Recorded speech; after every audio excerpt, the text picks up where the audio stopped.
as Seong arrives at the airport but decides at the last minute not to board his flight. Instead, he contacts a mysterious figure associated with a dangerous game, stating that he will return with him. On his way back, he notices something strange and wonders how they always seem to track him. Searching himself, he discovers a hidden tracking device implanted in his ear and removes it. Meanwhile, an officer discovers a shocking truth: that his own brother is involved in the deadly game. A confrontation ensues, leading to the officer being wounded in the shoulder. As he falls into the sea, an unknown person rescues him and takes him to a hospital. 2 years later, Seong has resumed his normal life, but remains disconnected from those around him. His girlfriend attempts to reach out to him, but he shows little interest, frustrating her. Eventually, she gives up, leaving him in his solitude.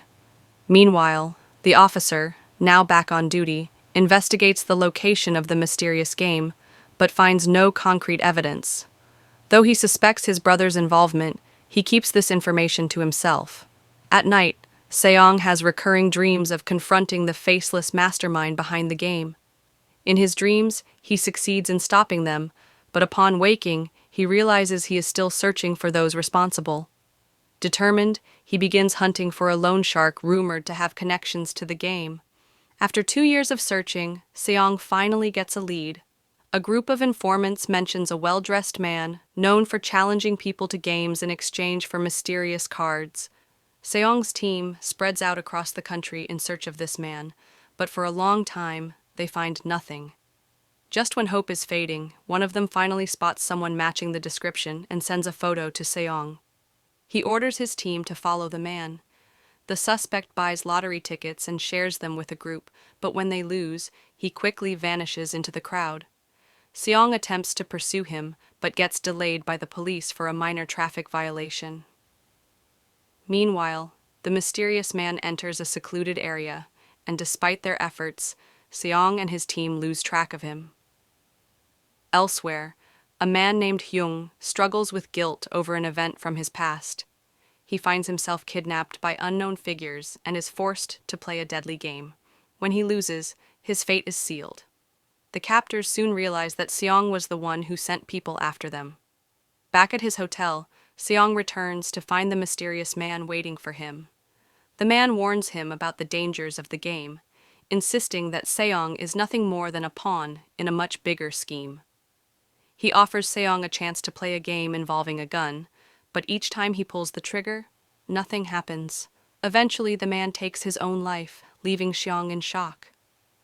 Hearing gunfire, the officer rushes to Seong's hotel room. Inside, he finds one of Seong's allies tied up, who reveals that a dangerous individual was responsible for the recent events. The officer initially suspects Seong, but is soon convinced that they share a common goal: to dismantle the game from within. Seong offers him financial support, but the officer refuses, stating that justice is his only motivation. Seong begins gathering a team of people willing to train for the challenges ahead. Meanwhile, a woman named Zion searches for answers about her missing mother, who disappeared after participating in a game called Al-Habar. She unknowingly crosses paths with others who have also been affected by the game. Elsewhere, a desperate father struggles to provide medical care for his sick daughter. Unable to afford surgery, he contemplates a dangerous decision.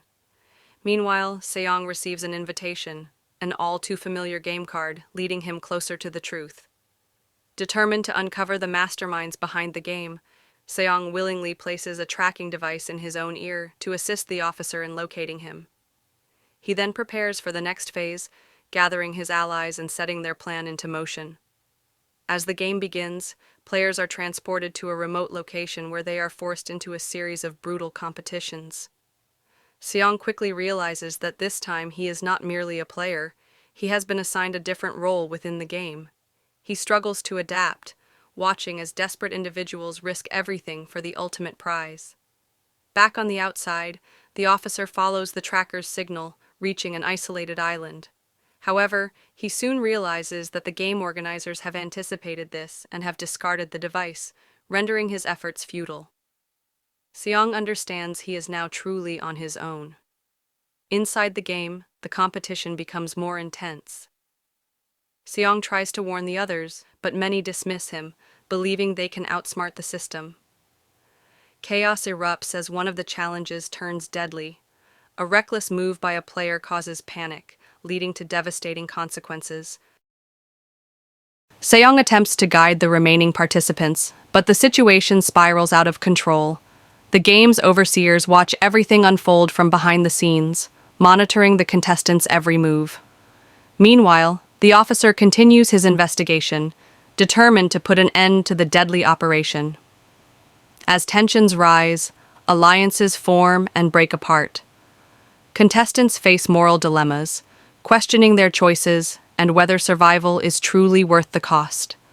Seong's past experience helps him navigate the games, but even he is unsure whether he can escape this time. The game's true nature slowly begins to reveal itself, exposing the dark motivations of those pulling the strings. Seong and the officer realize that bringing the game down will require more than just surviving. It will require unraveling a web of corruption that extends far beyond what they had imagined. With no clear escape in sight, Seong and his allies prepare for the challenges ahead, knowing that failure is not an option. Thanks for watching, guys. Kindly subscribe to Movie Matrix for more interesting movie recaps. Also like and share. See you in the next movie.